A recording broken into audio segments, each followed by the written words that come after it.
It's iPhone 6 day, and the iPhone 6 Plus, the larger version of the two, just arrived.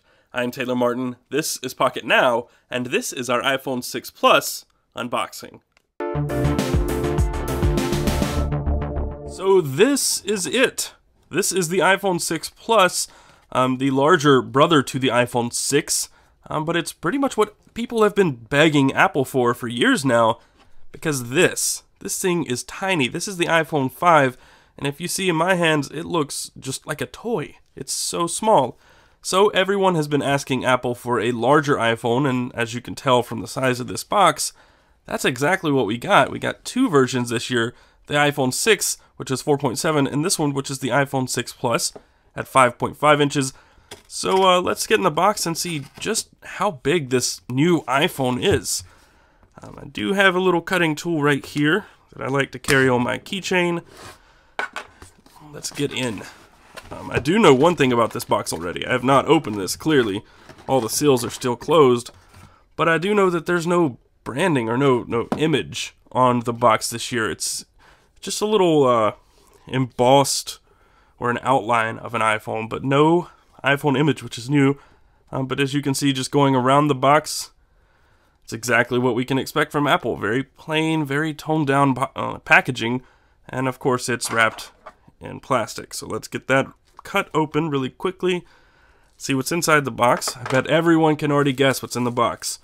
Of course, this is the 64 gigabyte version, so there are three this year. You have 16 64 gigabytes, and you have 128, which is very nice. I almost opted for that, but I stayed with 64 gigabytes because I have a 32 gigabyte iPhone 5 right now, and I had about 50% storage left the other day when upgrading to iOS 8. So let's get the phone out, and immediately you can see it is very, very, very thin. But we'll set this aside because that's what we do, to see what's underneath.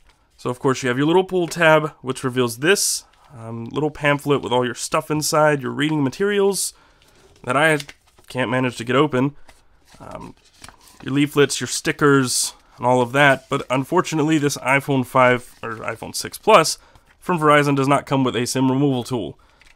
Thank you, Verizon. I guess they don't really want you to switch out your SIM, but whatever, it comes with a SIM in it. I'm okay with that. Your AC adapter, as usual, and I'm actually interested to see what the amperage is on this because it does have a much larger battery.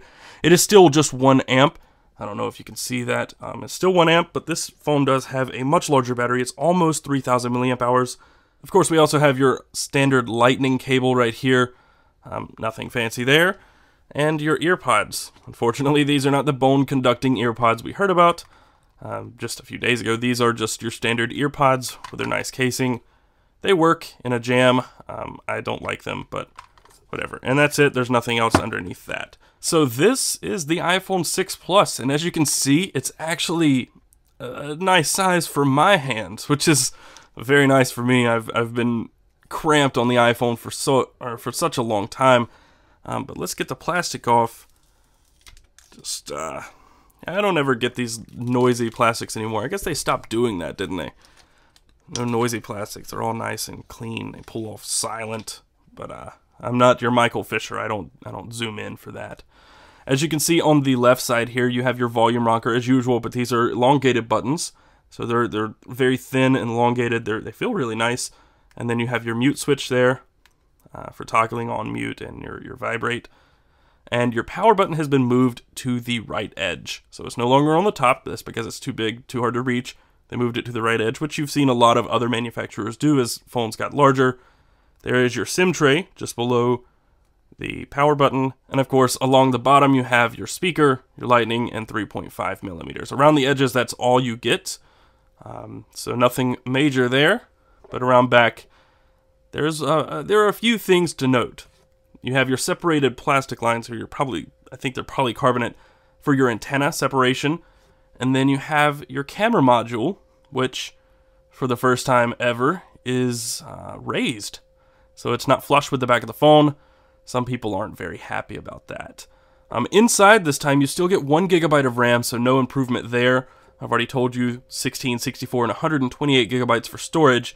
You have the new Apple A8 with a new M8 coprocessor, and This time, you get a 5.5-inch 1080p iPhone display, or Retina display, I guess you should call it. But while this boots up, we're going to do some really quick size comparisons. This is the iPhone 5. Look at that. That's a sight to see. But I also have some other large phones to compare. This is the Oppo Find 7a, and you can see these are very similar in size. The iPhone's a little bit taller, a little bit skinnier, but yeah, they're very close in size.